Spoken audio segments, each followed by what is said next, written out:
ന്യായീകരിക്കാൻ.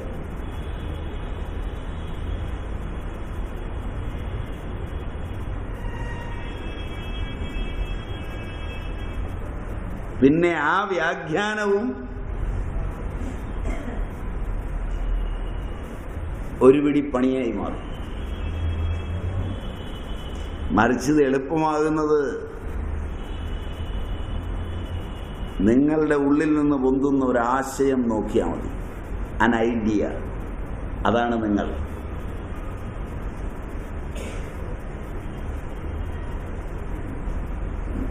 നിങ്ങൾ വിചാരമായി, വികാരമായി, കർമ്മമായി രൂപാന്തരപ്പെടുന്നത് ഈ ആശയത്തിൽ നിന്നാണ്. നിങ്ങളുടെ എല്ലാ ആശകളുടെയും അയം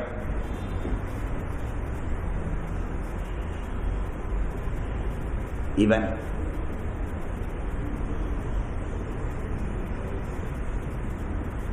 അതിനെ നോക്കിയാൽ അപ്പം അറിയാം അതിങ്ങനെ പൊന്തുന്നത്. പൊന്തുമ്പോൾ നിങ്ങളുടെ ബുദ്ധിയെ നോക്കണം.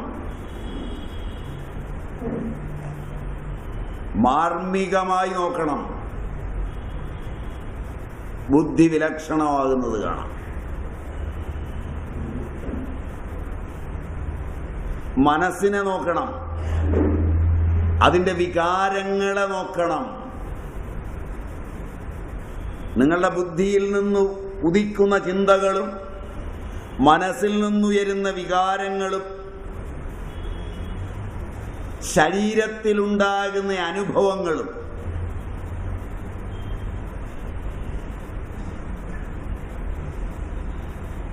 തുടർന്ന് വിചാരിക്കുന്നവനെന്ന അഹങ്കാരത്തിൽ നിലകൊള്ളുന്ന നിങ്ങൾ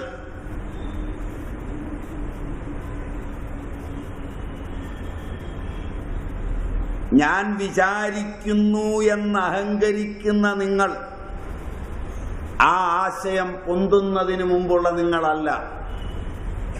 മനസ്സിലായില്ല? ആ ആശയം പൊന്തുന്നതിന് മുമ്പുള്ള നിങ്ങളെ നിലനിർത്തിക്കൊണ്ട് വിചാരിയാകുന്ന നിങ്ങളെ നോക്കിയാൽ വേണമെന്നോ വേണ്ടെന്നോ തീരുമാനിക്കാൻ ശക്തമായി കഴിയുന്ന, പ്രകൃതിക്ക് അനുകൂലമായി ജീവിക്കുവാൻ, മനുഷ്യൻ അനുകൂലമായി ജീവിക്കുവാൻ, ഈശ്വരൻ അനുകൂലമായി ജീവിക്കാൻ കഴിയുന്ന ചരട് വിടാതെ നിൽക്കാൻ കഴിയും. ആദ്യത്തവനെ മറയ്ക്കുകയും ചിന്തിക്കുന്നവനെന്ന് അഹങ്കരിക്കുകയും ചെയ്യുന്ന ബുദ്ധിയുടെ അഹങ്കാരം ജനിച്ച മാനവൻ വിചാരങ്ങളുടെ സൈകത ഭൂവിൽ ആയിരം സംവേദനങ്ങൾ നിരത്തി തൻ്റെ തന്നെ സ്വരൂപത്തെ സൈദ്ധാന്തികമായി നേരിട്ട് ഒതുക്കിയെടുക്കാൻ ശ്രമിക്കുന്നതാണ് അവൻ ഉപയോഗിക്കുന്ന എല്ലാ വാദമുഖങ്ങളും. എതിരാളിയെ തോൽപ്പിക്കാനല്ല, സ്വന്തം ബോധത്തെ മറയ്ക്കാൻ.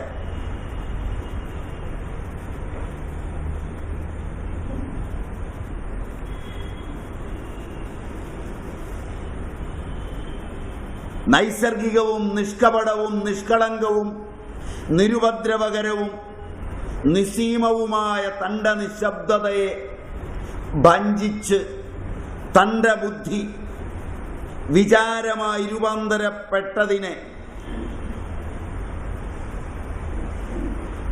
സാൽമ്യം പ്രാപിച്ച് അതാണ് താനെന്ന് തെറ്റിദ്ധരിച്ച് അതിനെ നിലനിർത്താൻ തൻ്റെ സ്വരൂപത്തെ നിഷേധിക്കുന്ന നിഷേധമാണ് എല്ലാ വാദകോലാഹലങ്ങളും.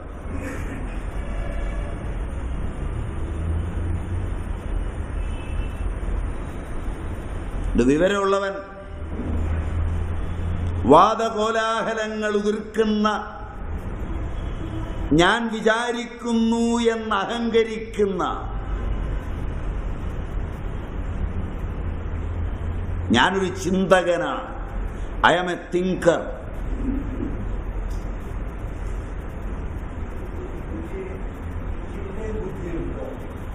ബുദ്ധിയാണ് അതിനിടെ ഉണ്ടാക്കുന്നത്.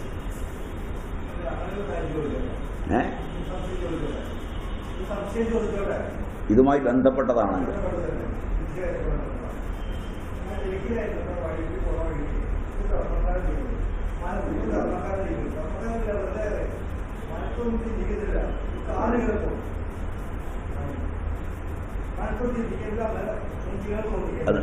അതിന് കാരണം ബുദ്ധിയൊന്നുമല്ല, അതിന് കാരണം ശരീരമാണ്, അതിന് കാരണം ഇന്ദ്രിയങ്ങളാണ്. അതിൻ്റെ അടുക്ക് വരുമ്പോൾ അത് മനസ്സിലാവും. അപ്പൊ ചിന്തിക്കുന്നവനാണെന്ന് അഹങ്കരിക്കുന്ന ഞാൻ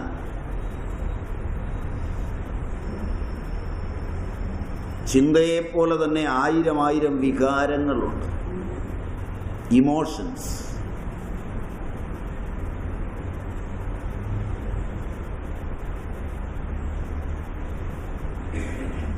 ആയിരം ഒന്നും രണ്ടും അല്ല, ഫീലിങ്സ്.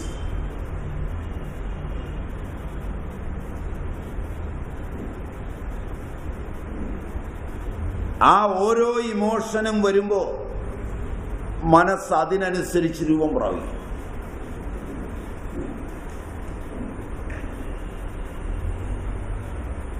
മരിച്ച ഒരു വീട്ടിൽ ചെന്ന് നിൽക്കുമ്പോൾ ആ ഇമോഷൻ ഉണ്ടായാൽ കണ്ണുനീർ വരും. Am I right? കരഞ്ഞുകൊണ്ടിരിക്കുമ്പോൾ നിങ്ങളുമായി കൊടുക്കവാങ്ങലുള്ള അതിപരിചയമുള്ള ഒരു ഉന്നതൻ വന്നാൽ ആ കണ്ണുനീർ വറ്റി അയാളുമായി സംസാരിച്ച് നിങ്ങൾ ചിരിക്കും.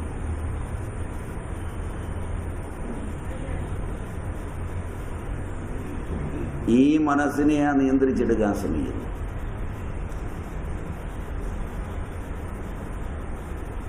ഭർത്താവ് മരിച്ചതിൽ കരഞ്ഞ് നിലവിളിക്കുന്ന സ്ത്രീ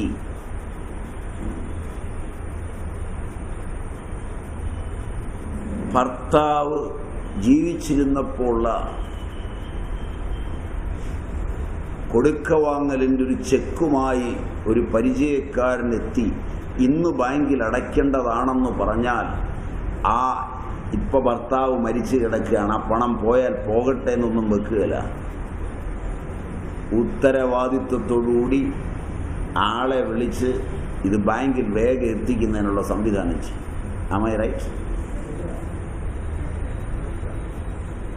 ഇതവർക്ക് ഭർത്താവിനോട് സ്നേഹമില്ലാണ്ടല്ല, ഇത് മനസ്സ് കളിക്കുന്നതാണ്. ബുദ്ധിയും മനസ്സും ശരീരവും ഇന്ദ്രിയങ്ങൾ ഇത് ചേർന്നതാ മനുഷ്യൻ. ഇതുമായി നേരിടാൻ പോകുമ്പോൾ നിങ്ങൾ ഇതുവരെ യൂണിവേഴ്സിറ്റി പഠിച്ചതൊന്നും പോരാ. ഇത് പഠിക്കാൻ 10-25 കൊല്ലം കളഞ്ഞിട്ട് കാര്യവുമില്ല. 10-25 കൊല്ലത്തെ വിദ്യാഭ്യാസം വെറുതെ ചുമട്ട് തൊഴിലാളിക്കുള്ള പണിയാണ്.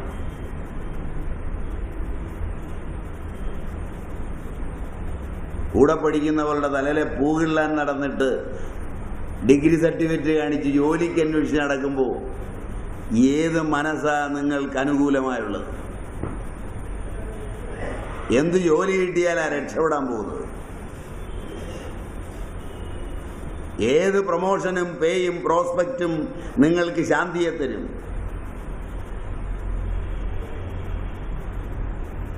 മഹാരോഗങ്ങളിൽ നിന്ന്, മഹാമാരികളിൽ നിന്ന്, മഹാസംഭവങ്ങളിൽ നിന്ന് നിങ്ങൾ എങ്ങനെ മാറി നിൽക്കും?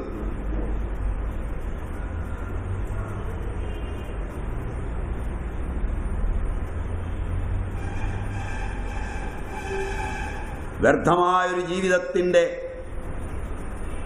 ശവപ്പറമ്പിൽ കെട്ടടങ്ങിയ അഗ്നിയിൽ ഈ ഭസ്മശകലങ്ങൾ ഒരു മഴ പെയ്ത് പുനർജനിച്ച് ഫീനിക്സ് പക്ഷികളെപ്പോലെ പറക്കുമെന്നുള്ള മോഹവുമായി ചിതാഭസ്മവുമായി, എരിഞ്ഞടങ്ങിയ ചിതാഭസ്മവുമായി കോലം കെട്ടി നടക്കുന്ന ആധുനിക മനുഷ്യൻ.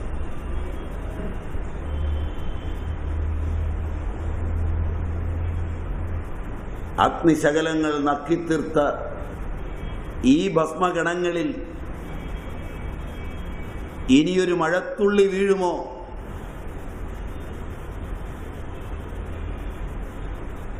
ഇവ ഫീനിക്സ് പക്ഷിയെപ്പോലെ ഉയർകൊള്ളുമോ?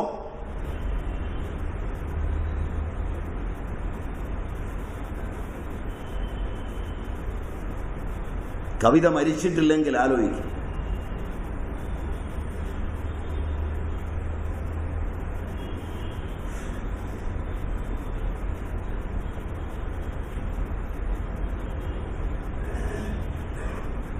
ഇപ്പോഴും നിങ്ങൾ എന്നെ ഭയപ്പെടുത്തുന്നുണ്ട്. ഞാനീ പറയുമ്പോഴൊക്കെ നിങ്ങൾ ഒരുതരം വല്ലാത്ത നിശബ്ദതയിൽ പോകുന്നത് എന്നെ പേടിപ്പിക്കുന്നു.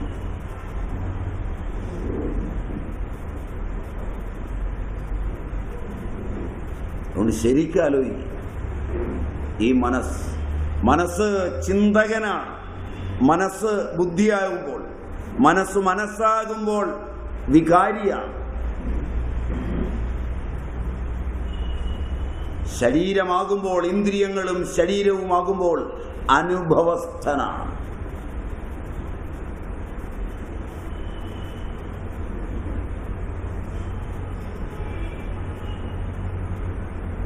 ഞാൻ അനുഭവിച്ചു, ഞാൻ വേദനിച്ചു, ഞാൻ സുഖിച്ചു. ഇതൊക്കെ ശാരീരികാനുഭവം പോലെയാണ്. Am I right? ശരിയല്ല.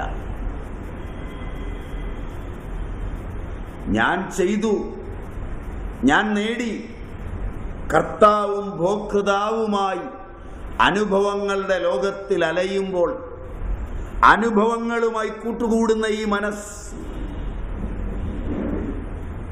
അനുഭവങ്ങളില്ലാത്ത, വികാരങ്ങളില്ലാത്ത, വിചാരങ്ങളില്ലാത്ത അത്യന്ത സൂക്ഷ്മമായ നിശബ്ദതയുടെ അഗാധ തലങ്ങളിൽ കേവലമായി നിശബ്ദമായി നിലകൊള്ളുന്നതിനോട് താരതമ്യം ചെയ്തുകൊണ്ട് അതിനെ ആധാരമാക്കി ആ സത്യത്തെ നിലനിർത്തി മായികമായ മനസ്സും ബുദ്ധിയും ശരീരേന്ദ്രിയ വ്യാപാരങ്ങളും ഉണ്ടാക്കുന്ന ഈ കുണ്ടാമാണ്ടികളെ പഠിക്കുമ്പോഴാണ് മനസ്സ് നിയന്ത്രണ വിധേയമാകുന്നത്.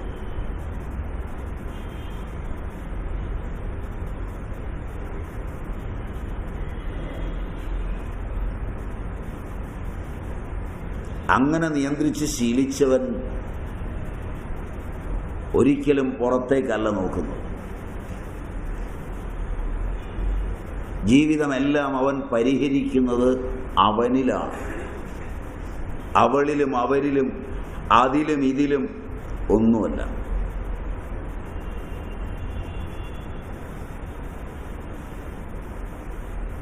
നമ്മുടെ നിയന്ത്രണത്തിലല്ലാത്തതും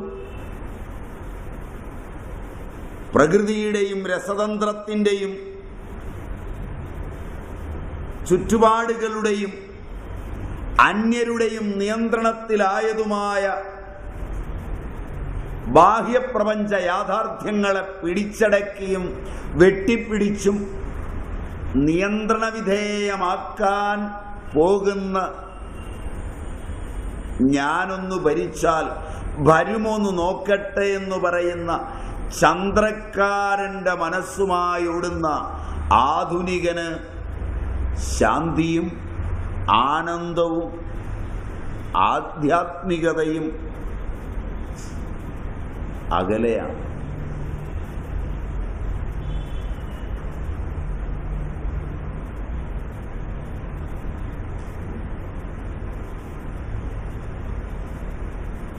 വളരെ ദൂരെ.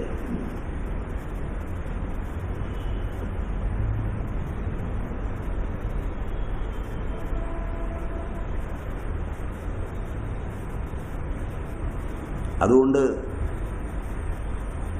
രാമൻ ഈ മനസ്സിനെ പരിചയപ്പെടുത്തിയത് ഗംഭീരമാണ്. എത്ര ക്ലേശിച്ചാലും പിടിച്ചടക്കാൻ കഴിയാത്ത മനസ്സ് എന്ന ഈ പിശാച് അഗ്നിയേക്കാൾ സന്താപകാരിയും അടവിയേക്കാൾ ദുർഘടനും അശനിപാതത്തെക്കാൾ നിഷ്ഠൂരനുമാകുന്നു.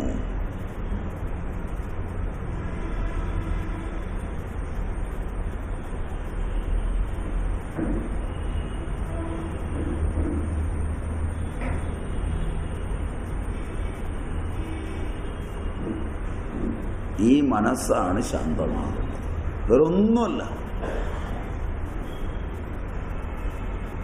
എത്ര ക്ലേശിച്ചു, എന്തെല്ലാം ചെയ്തു,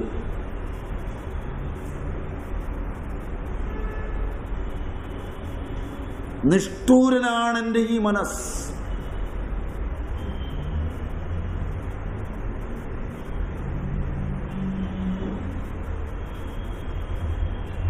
എൻ്റെ മനസ്സിൻ്റെ ചരിത്രം മറച്ചു വയ്ക്കാനാണ് ഞാൻ പഠിച്ചത് മുഴുവൻ. എൻ്റെ മനസ്സിൻ്റെ ചരിത്രം അന്യരറിയാതിരിക്കാനാണ് ഞാൻ ഒച്ച വെച്ചത് മുഴുവൻ. എൻ്റെ മനസ്സിൻ്റെ ചരിത്രം ഗഹനമാണെന്ന് അറിയാതോടിയതാണ് എൻ്റെ ഓട്ടം മുഴുവൻ.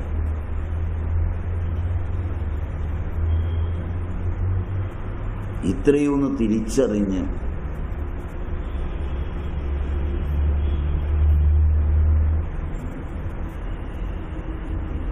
നിഷ്കപടമായി, നൈസർഗികമായി,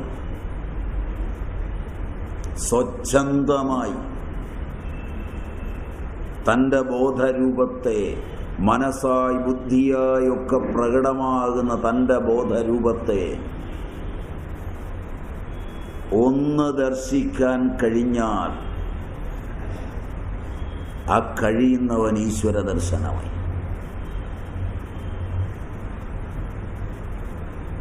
സ്വരൂപാവബോധമായി.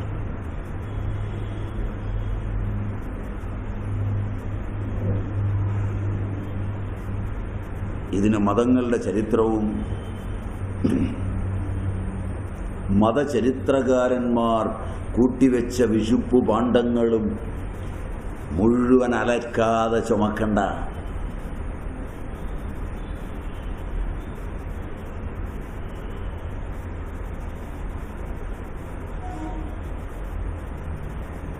മാനുഷികത്തിന് എത്ര ചരിത്രമുണ്ടോ, എത്ര ദൈർഘ്യമുണ്ടോ, അത്രയും വിഴുപ്പ് ചുമന്നാലും മതാനുഷ്ഠാനം തീരില്ല.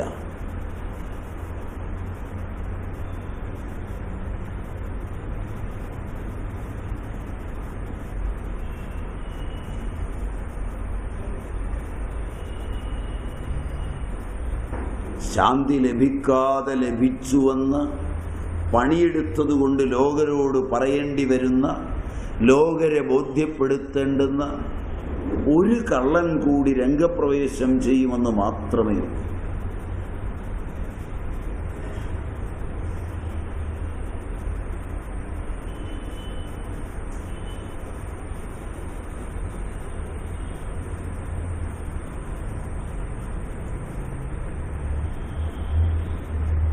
അതുകൊണ്ട് ഇത് മനസ്സിൻ്റെ കളിയാണെന്ന് നന്നായി അറിഞ്ഞ് ഒറ്റയ്ക്ക്, ഇത് തനിച്ചുള്ള യാത്രയാണ്. കാരണം മനസ്സ് വ്യത്യസ്തങ്ങളായതുകൊണ്ട് ആരെയും കൂടെ കൂട്ടണ്ട. കൂടെ കൂട്ടുമ്പോൾ പ്രിയമുണ്ടാവണം. കൂടെ കൂട്ടിയാൽ അവൻ്റെ തെറ്റുകൾ ശരിയാണെന്ന് വ്യാഖ്യാനിക്കണം. അതിനാ കൂട്ടായ്മ. മനസ്സിലായില്ല? നന്മയ്ക്ക് കൂട്ടൊന്നും വേണ്ട. കൂട്ടുണ്ടായാൽ നന്മയുണ്ടാവില്ല.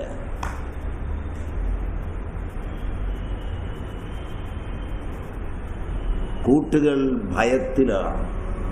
ഭയം അധർമ്മത്തിനുള്ള ഇരുട്ട് നിറഞ്ഞ ഇടനാഴിയാണ്.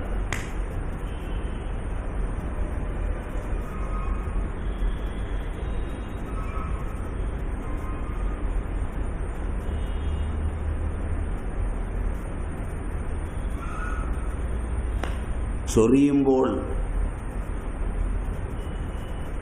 പരസ്പരം പൃഷ്ഠം ചൊറിയാനാണ് കൂട്ടുകെട്ട്, കയ്യെത്തുകയല്ല.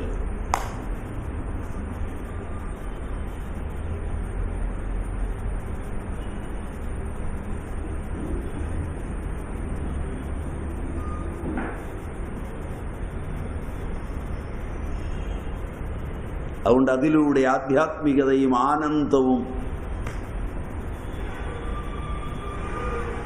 ഒക്കെ ഉണ്ടാകുമെന്ന് വ്യാമോഹിക്കുന്നുവെങ്കിൽ കൂട്ടായ്മകൾ മനുഷ്യനിർമ്മിത നിയമത്തിൽ അധിഷ്ഠിതമാണ്. കൂട്ടായ്മകൾ ഈശ്വര നിയമങ്ങളുടെ നിഷേധമാണ്. കൂട്ടായ്മകൾ പ്രകൃതിയോടുള്ള മാനവന്റെ കടപ്പാടിൻ്റെ നിത്യനിഷേധമാണ്. കൂട്ടായ്മകൾ മനുഷ്യനും തമ്മിലുള്ള കരാറിനെ തകർക്കുന്നതാണ്. എന്നോട് കൂടിയവനോടുള്ള ബന്ധം നിലനിർത്താൻ സത്യവും ധർമ്മവും നിലനിൽക്കുന്നിടത്ത് നിൽക്കുന്ന ഒരുത്തനെ എതിർക്കാൻ ഞാനും അവനും കൂട്ടുകൂടുന്നതാണ് എല്ലാ കൂട്ടായ്മയും.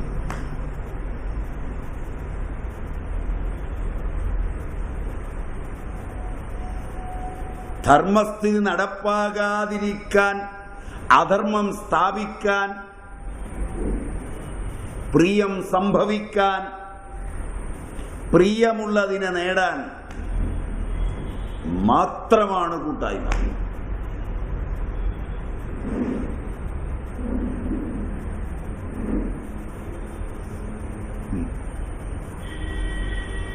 എല്ലാ കൂട്ടുകെട്ടുകളും പരാതികൾ നിറഞ്ഞതാണ്. കൂട്ടുകൂടിയാൽ പരാതി തുടങ്ങും. പരാതിയില്ലാത്ത കൂട്ടുകെട്ടുകളില്ല. Am I right?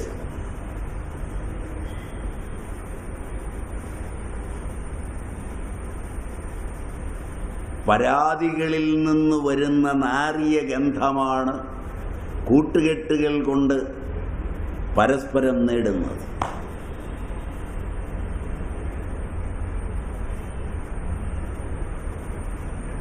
അതാണ് മനുഷ്യജീവിതത്തെ ദുസ്സഹമാക്കുന്നത്.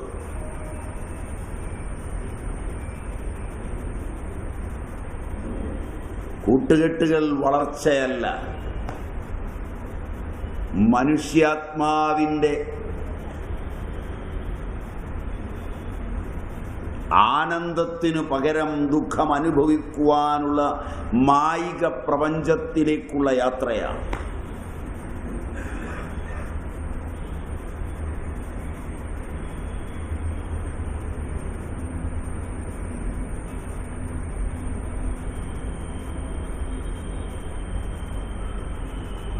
മനസ്സാണ് കൂട്ടുകെട്ടുകൾക്ക് ഇച്ഛിക്കുന്നത്.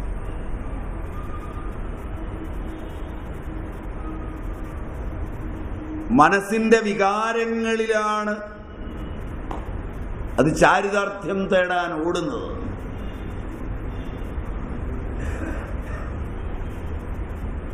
കൂടിയ കൂട്ടുകളെല്ലാം വികാരഭരിതമായ മനസ്സിനെ ദുഃഖിക്കുമ്പോഴും പുതിയ കൂട്ടുകെട്ടുകൾ ഉണ്ടാക്കാൻ വെമ്പുന്ന മാനവന്റെ ദുഃഖകഥയാണ് ഈ പ്രപഞ്ചം.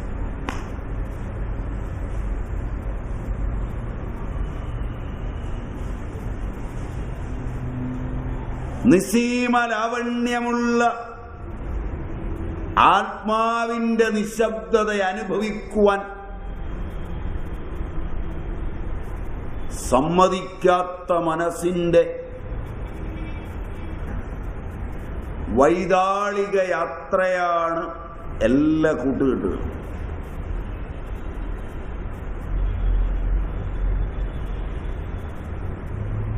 കൂടിയതൊന്നും ഉപേക്ഷിക്കണ്ട, അതേ വഴിയിൽ ഭംഗിയായിത്തീരട്ടെ. ഇനി കൂടണ്ടെന്ന് തീരുമാനിക്കുകയും വേണ്ട. കൂടുമ്പോൾ കൂടിക്കൊള്ളട്ടെ, പക്ഷേ കൂട്ടുകെട്ടിതാണെന്ന് അറിഞ്ഞാൽ മതി.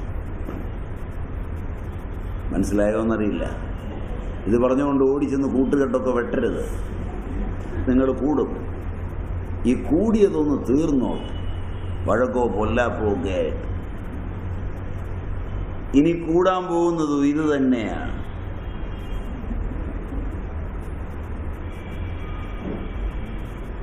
അതുകൊണ്ട് ഞാൻ ഒരിക്കലും നിങ്ങളുടെ കൂട്ട് വെട്ടിക്കാനും പുതിയൊരു കൂട്ടില്ലാത്ത കൂട്ട് ഉണ്ടാക്കാനും പറഞ്ഞതല്ല. മനസ്സിലായില്ല? ചിലരുടെ മനസ്സിൽ ഉടനെ ഒരു അഗ്നിശകലം വീണിട്ടുണ്ട്. നമുക്കൊരു കൂട്ടില്ലാത്ത കൂട്ടുണ്ടാക്കിയാലോ? മനസ്സിലായില്ല?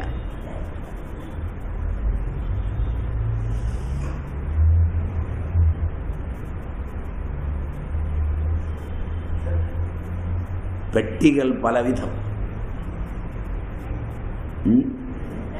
പെട്ടികൾ പലവിധം. പലക കൊണ്ടുള്ള പെട്ടി, ഇരുമ്പ് കൊണ്ടുള്ള പെട്ടി, അഴികളുള്ള പെട്ടി, അടപ്പുള്ള പെട്ടി, അടപ്പില്ലാത്ത പെട്ടി. ഇതുവരെയുള്ള അടപ്പുള്ള പെട്ടി വിട്ട് അടപ്പില്ലാത്തൊരു പെട്ടി പണിതാലോ സ്വാമി ഞങ്ങളും കൂടെ ചേർന്ന്? ഇല്ല. എല്ലാ പെട്ടിയും നമ്മളെ കുഴിച്ചിടാനുള്ള അവസാനത്തെ പെട്ടിയാണ്.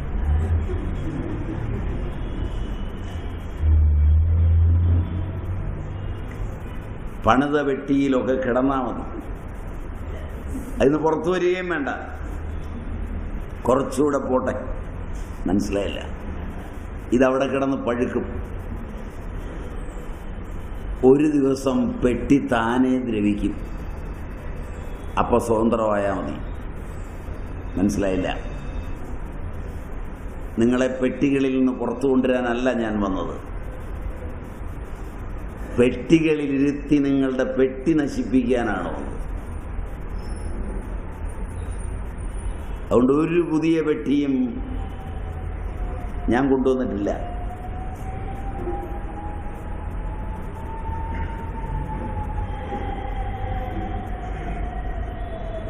ജീവിതം മുഴുവൻ ഒരു പെട്ടകമില്ലാത്ത മനുഷ്യനായി ജീവിക്കാൻ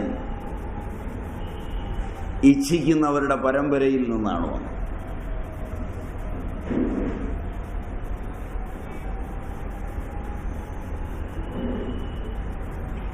പെട്ടകം ചുമക്കാൻ പെട്ടകത്തിൽ കയറിയ മനുഷ്യനെ കണ്ട് ചിരിച്ചാണ് വന്നത്. മനസ്സിലായില്ല? പെട്ടകം ചുമക്കാൻ പെട്ടകം ഉണ്ടാക്കിയിട്ട് സ്വയം പെട്ടകത്തിൽ കയറി പെട്ടകമടച്ച മനുഷ്യൻ. Can you imagine?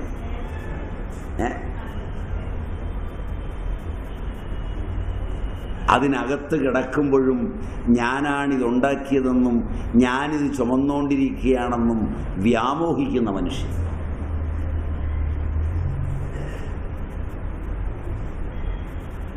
എനിക്ക് അവരെ കാണുമ്പോൾ പലപ്പോഴും രസം തോന്നാറുണ്ട്.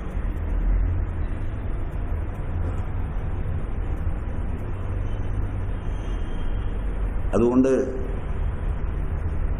മനസ്സതീവ ശ്രദ്ധേയമായ ഒന്നാണ്. ബാക്കി ഒന്നും പഠിച്ചിട്ട് കാര്യമില്ല, മനസ്സ് പഠിച്ചിട്ട് കാര്യം. മനസ്സ് പഠിച്ചാലോ എല്ലാം പഠിക്കുക.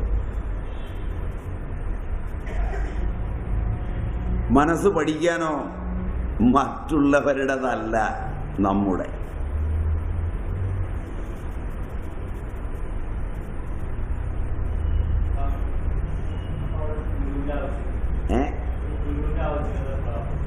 ഇങ്ങനെ പഠിച്ച വല്ലവരും ഉണ്ടെങ്കിൽ അവരുടെ ഒരു സംവേദനമോ ഒരു വാക്കോ ഒക്കെ വേണം.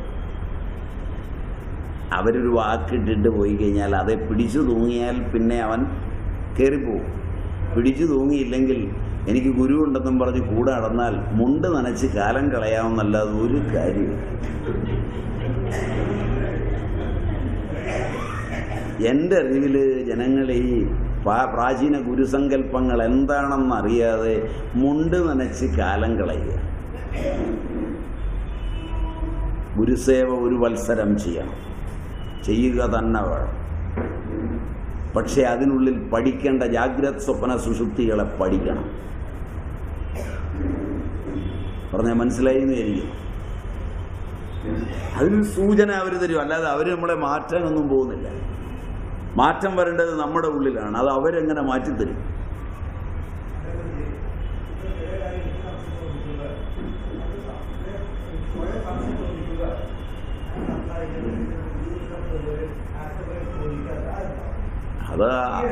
അതൊക്കെ മനുഷ്യന്റെ മനസ്സിന്റെ ഓരോ തലം കളികളുമാകാം, മനസ്സിനതീതമായ ഗുരുവിനെ സങ്കല്പിച്ച സങ്കല്പവുമാകാം, രണ്ടുമാകാം. കാരണം ഇത്തരം കാര്യങ്ങളൊക്കെ നമ്മൾ പുസ്തകത്തിൽ വായിക്കുകയും പഠിക്കുകയൊക്കെ ചെയ്തിട്ടുള്ളവരാണെങ്കിൽ മനസ്സ് തന്നെ ഈ കളികളൊക്കെയാണ്. എനിക്കെൻ്റെ മകളെ വിശ്വസിപ്പിക്കണം. മകൾക്ക് ഞാൻ പറഞ്ഞാൽ വിശ്വാസമൊന്നുമില്ല. അപ്പോൾ അതീന്ദ്രിയമായിട്ടാണ് ഞാൻ പറയുന്നതെന്ന് തോന്നിപ്പിച്ചാൽ എൻ്റെ മനസ്സുടനെ ആ കളി കളിക്കും. മനസ്സിലായില്ല? 100 കണക്കിന് ആളുകൾ വിശ്വസിക്കുകയും ചെയ്യും. കുറേ പേര് രക്ഷപ്പെടുകയും ചെയ്യും, കുറേ പേര് അപകടത്തിൽപ്പെടുകയും ചെയ്യും. അപ്പോഴും സംഗതി പഴയ പോലൊക്കെ തന്നെയാണ്. മനസ്സിലായില്ല? എല്ലാവരും ഒന്നും രക്ഷപ്പെടില്ല. ഈ കളിയിലും കുറേ പേരൊക്കെ രക്ഷപ്പെടും. പറഞ്ഞാൽ മനസ്സിലായോന്നറിയില്ല.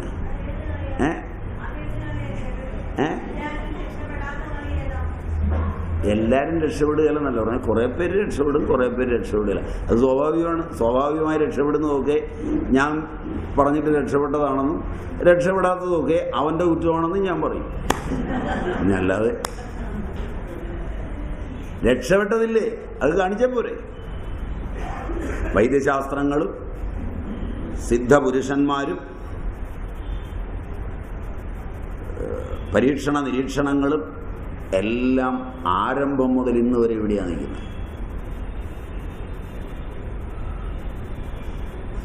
ഒരു വ്യത്യാസമില്ല.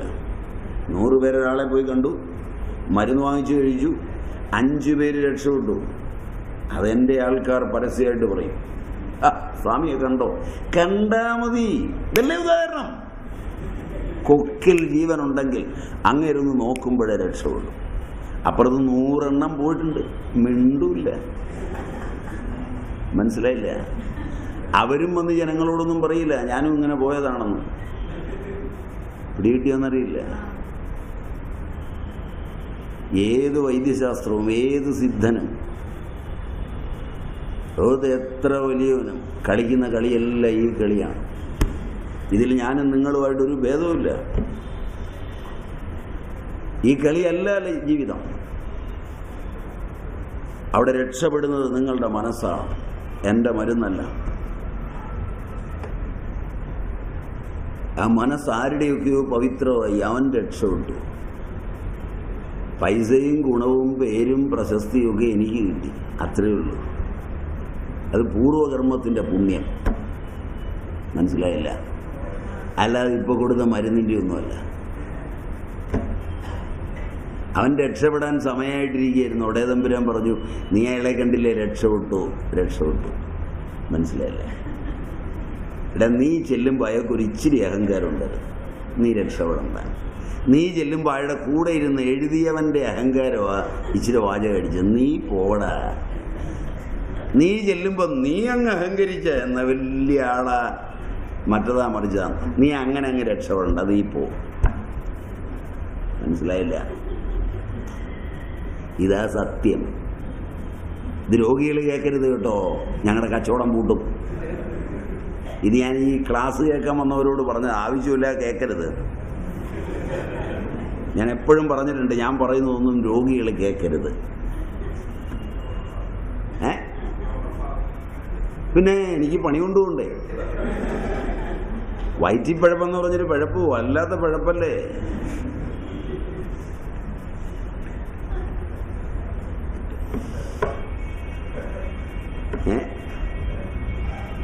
ചിരിക്കുന്നത്? പിന്നെ ഇതൊക്കെ മനുഷ്യൻ ചെയ്യുന്നത് എന്തിനാ? ഏതവനോടും ചോദിക്കുക, വയറ് പിഴയ്ക്കാനാണെന്നാ പറയുന്നത്. അപ്പം നമുക്ക് തോന്നുന്നത് ഇവൻ്റെ കുക്ഷിക്ക് വിശ്വത്തോളം വലിപ്പമുണ്ടെന്നാണ്. എന്നിട്ട് ഇവനെ ഒന്നിരുത്തി വിളമ്പിക്കൊടുത്ത് ഒരു തവി ഉപ്പുമാവുമ്പോൾ അവൻ ഏറ്റുപോകും.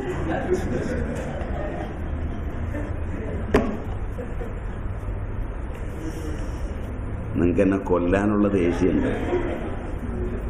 ഞാൻ പറഞ്ഞത് കള്ളമാണെന്ന് പറയാനുള്ള നാവുണ്ടാവില്ല. Am I right? അതുകൊണ്ട് നല്ല പോലെ ആലോചിക്കും. ഒരുമാതിരിയൊക്കെ കാര്യങ്ങൾ പഠിക്കുന്നത് നല്ലതാണ്. യോഗവാസിഷ്ടം ശരിയായി പഠിച്ചാൽ ജീവിതം ധന്യമാണ്. ശ്രമിച്ചു നോക്ക്. ബാക്കി നമുക്ക് അടുത്ത ക്ലാസ്സിൽ ഇന്ന് അവസാനിപ്പിക്കാം.